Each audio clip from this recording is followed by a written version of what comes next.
it's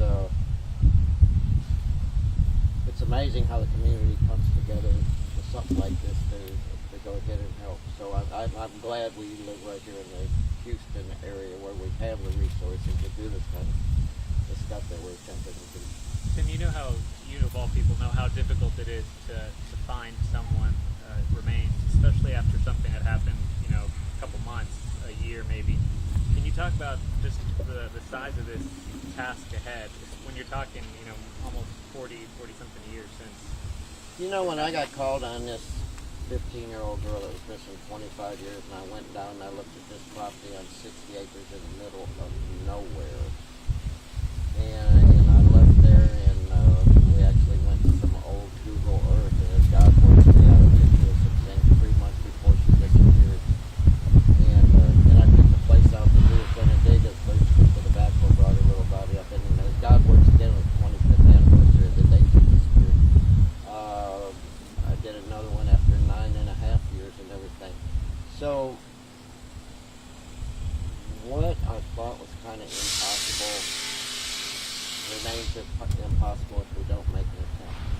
So again, I'm a little bit choked up right now as you ask that question. I think there's a small possibility, but if we don't do anything, there's no possibility. Let's take the small one. Let's do it. Can you guys give us any perspective on what these crimes did to the community back in the 70s, or what sort of impact it had, the fear that was in the community, I would imagine? Definitely at the time I was 18. Yeah. And I heard about this, actually I was out of state, and I heard about it on the news. Of course, that was like just a couple miles from my residence.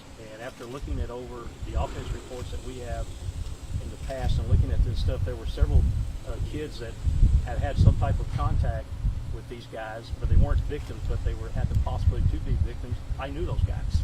And it's kind of like, wow, it's kind of close to home, And I remember that a lot of people were just scared of letting their kids, back in the 70s, of course, I was a child in the 70s, I was back there.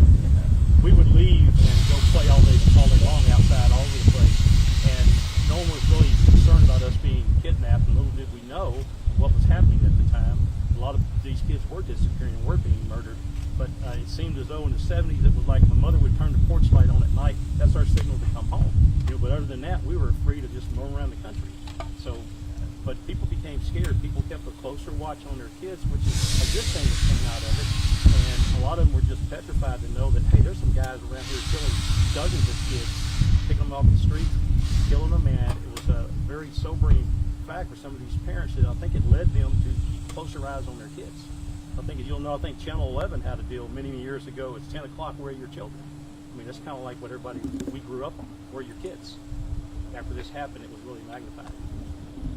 Is there anyone with Pasadena PD that worked with the department back when all of this was happening? Is there anybody there? Yeah, that's still working. No, not. The lead detective on the case was David Mulligan. He's passed away. He was the lead detective here. Most everybody else is either retired or passed away. I've been there since '74 and came just about a year after this. So I guess I'm the old head, so to speak of. Everybody looks for answers back in the past, the last dinosaur, so to speak of. So. But no one else is around in the case that's currently employed by the police department. Was Pasadena PD the only agency investigating these crimes? No, Pasadena was the lead agency, and of course, once they started investigating, when it came out here, obviously you get HPD involved. HPD was involved. I think the Texas Rangers were involved. You're looking at Galveston County and Chambers County Sheriff's Office, along with the San Augustine County Sheriff's Office in East Texas. They were involved in this as well. So the simple reason that that's where a lot of the bodies were recovered. Tim, did you say when you guys are starting the effort to search? Soon. Okay. I can't give an exact date, but soon. And when we do it, where we're going to do it, I don't think we're going to announce even that location. Somebody lives there now and everything. We want to keep that kind of private. Of course, if we find something, the world will know. And one more question for me. Producers are asking me, could you restate what you said off the top in terms of how you got to this point? Could you restate that for us? 74 years old, I must have Alzheimer's. I forget how I started.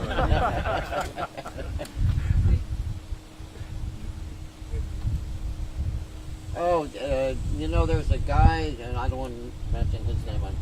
There was a guy that reached out to us way over a year ago, and then Frank Black and I kind of threw it around our heads a little bit and everything. And then the more we looked at it, the more we threw it around our heads, and then we got some of our other members involved.